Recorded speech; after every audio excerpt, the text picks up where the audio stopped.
Hi, I'm Colleen Nelson, licensed therapist, trauma expert, and fellow badass woman ready to rise up right alongside you. This podcast, Let the Rest Burn, is for the woman who has ignored, attacked, or even silenced her inner voice because she thought it was broken and needed to be fixed. It's for the woman who is ready to rise up and fully step into her desire, her joy, her full power, and make the impact she was destined to make. For the woman who cannot stand one more second waiting, watching, and witnessing the world crumble, and is ready to rebuild and expand into a better future. For a woman who is so done trying to fix the world, she decided to start with healing herself, and she let the rest burn.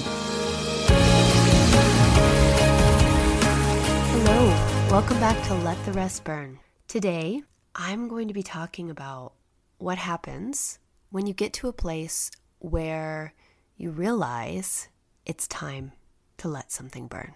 This entire podcast is based on the idea that as we continue to grow and change and discover more and more about our truth, we have to let things go. We have to let them burn in order to embrace and embody what that truth actually is.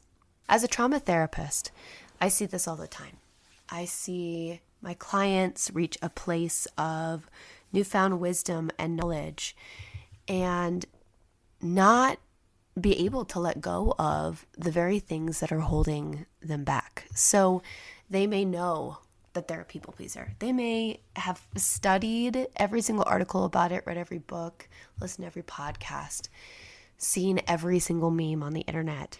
And yet the things that they need to burn in order to stop people pleasing, they're not quite able to do yet.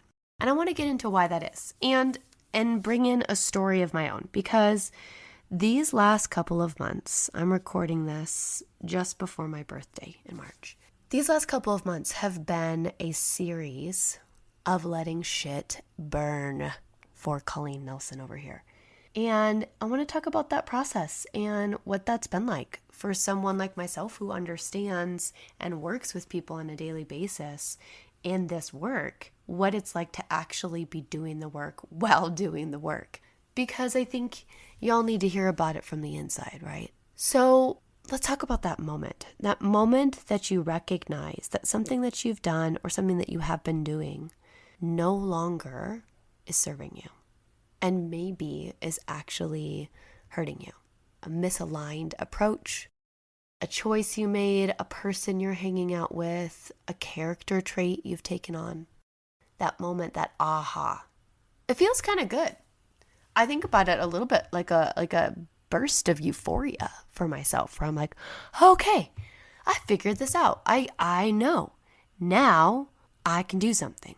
I'll use an example, okay? So when I started getting into my online business, I really had a hard time marketing myself. As a therapist, it's always been word of mouth for me, right? My work itself is what sells me. I don't have to put it out there.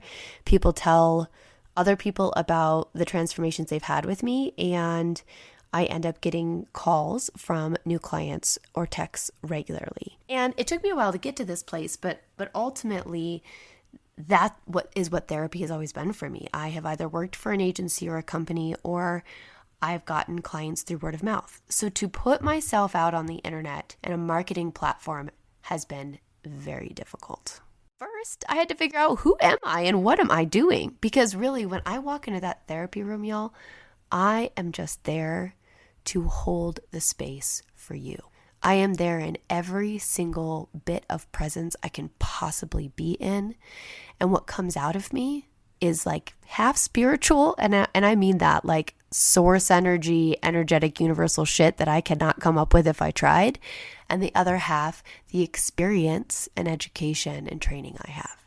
And how do you put that on the internet, right? How do you show up and embody that? Something I've learned a lot in the last couple months is about my human design. And I am a 2/4 sacral generator. And being a 2/4 means that I don't actually quite know what I do or how I do it. People actually have to tell me, which is so life-giving to hear that, by the way, because I really could not put into words what it is I do. I couldn't. I hired mentor and business coach after business coach. And to be honest with you, I got really frustrated. I got really frustrated with the coaching world. I think that there were quite a few, Jackie Carr to be one of them, that hit it out of the park for me. But there were plenty who just couldn't quite take me to the finish line. It's like they'd give me certain pieces, right? They'd give me those aha moments I'm talking about here. Like, oh yes, this is what I need to do. I need to really embrace my flowy energy and find the systems to support me. But then that was it. Then I had to put in the work to get there. And this is where the therapy coaching world, I think, for me, needs an upgrade. This is where I want that integrative piece of, hey, bring me to the finish line. I want to do the work with you. And that's why as a therapist and coach, I really enjoy this combination approach where we have these aha moments. You get these incredible tools and inspirations, and then I actually do the work with your nervous system and with your mindset to get you there. Because what would happen is I would have these aha moments from these incredible coaches and these inspirational leaders, and then I would just amplify their voice. Instead of doing the work in my own nervous system, I would become them in a way, or I would take on certain aspects of them. And to be honest, there's pieces of them I needed to apply to myself, but I couldn't figure out how to get there. So I tried on so many different identities, and all were a little bit me. I will say that. Like, it's not like I ever strayed too far from the path, but I still really struggled with finding my authentic voice. I did a bunch of photo shoots. I'm sure if you all have been following me, you've seen them. They all vary, right? And I was trying out different parts of my personality, different parts of who I am. There's a very feminine one that's kind of got sexual undertones and some freedom and release. And that was beautiful. I loved that photo shoot for so many reasons. It encapsulated my femininity and my power at the same time. But then I didn't know what to do with the photos. I didn't know what programs to launch or how to, again, put what I do into words. And it was a couple of months of trial and error. I mean, y'all, I launched a couple of programs that completely flopped. I mean, like, not a single person signed up for them. And that is common with entrepreneurs. But it was brutal. And it was brutal because it was at a time where I felt like I was thriving. I was doing so well in my private practice. My one-on-one clients were coming in the door. But these programs that I have such a craving to do community, and these programs just were not selling. I couldn't figure it out.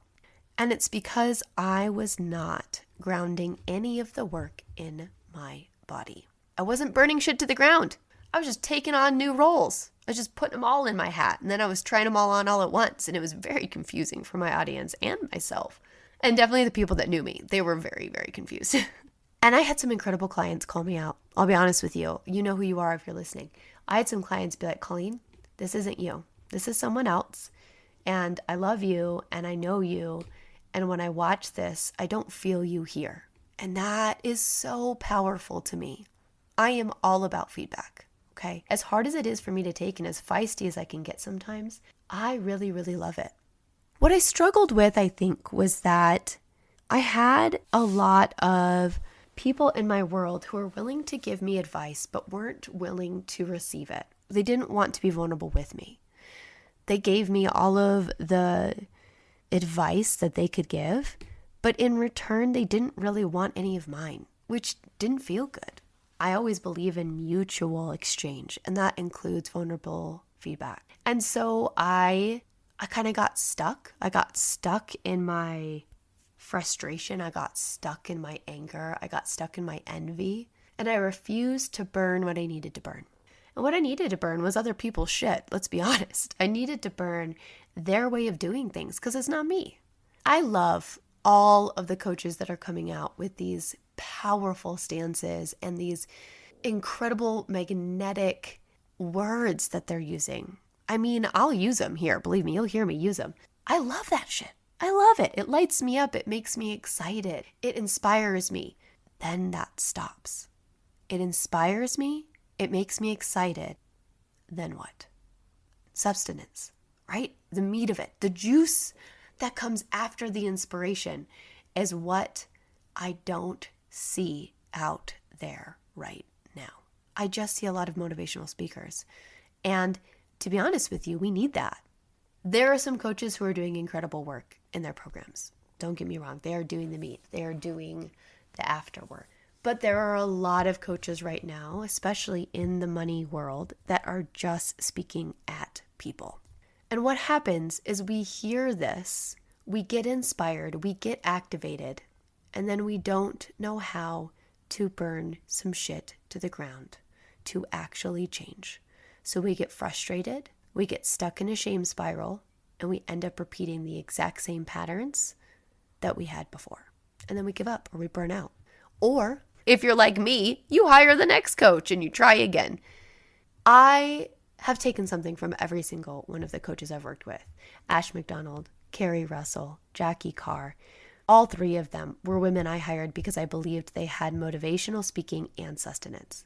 And that was the problem, is I kept trying to be like them, or I kept trying to take on that coaching world role because as a therapist, I didn't know how to blend the two, being a therapist and a coach. So I would try to be bold and dynamic like Carrie. I would try to be disruptive and poignant like Ashley. I would try and be funny and direct like Jackie. Jackie and I have a lot more in common than I think most. We speak similarly to a degree, but I would try these on and I wouldn't be me. And because who I am is I'm very natural, I'm very carefree, I'm very non-professional. And I say that as a professional in the sense that like my entire magic sauce is in making people feel safe and comfortable to be themselves around someone who is an expert and is going to be a professional with them. And for me to try and show up that way online has been hard. This podcast has been incredible because it helps me tap into that place of what truth actually is for me. And what I needed to burn was this belief that I had to be like anybody else. I had to burn what was not me to find me. And it was brutal. I burned quite a few programs. I burned some friendships, actually, unfortunately. I burned a lot of money. And what landed me back in my body, y'all, and this is the most important thing in the world. This is what shifted everything for me. It was the earth. It was coming back the present moment, planting my feet on the earth and remembering that I am here, I am breathing, I am alive, and that if I show up and I am myself, I will find the answers I'm seeking. Retreats have always been something for me that brings me back to the earth, brings me back to my body. I think it's the community that have all selected to be on this experience together. It's the leaders, it's the locations, it's the travel, it's the time. It's the time where I'm not having to do anything. And it brought me home. And it made me realize that I have known all along who I've wanted to be and who I needed to be. I'm someone who is grounded in the elements: fire, water, earth, air, and spirit. I'm someone who finds their truth in an experience. I am someone who has traveled. I have traveled, y'all, every single time that I have struggled, that I have needed to get over a heartbreak or find myself again. I travel. And so now I know if I want to be that next level therapist, then I need to take people back to themselves. I need to take people out of their day-to-day routine. I need to take you all through a transformational retreat. And I need to do it over and over and over again. So no more programs online. I mean, yes, there'll be a component online, but no more programs like everybody else. Yes, people are doing retreats. They are. And I'm glad because we need as many as possible. But this is different. I finally have come home. I have burned all of those preconceived notions of what I felt like I needed to be in order to be successful. And now I'm back. And I'm so excited to be here with you all.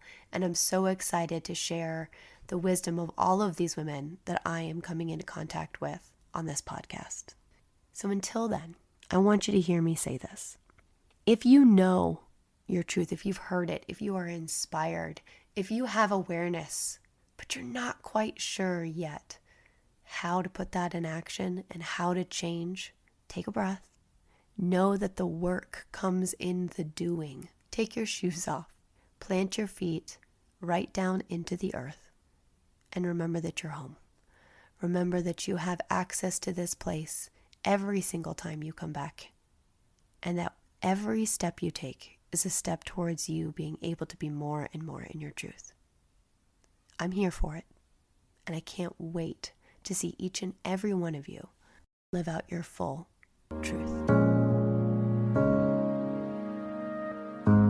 Thank you so much for listening. I appreciate every single second that you chose to set aside for you and the impact that you're going to have on the world today.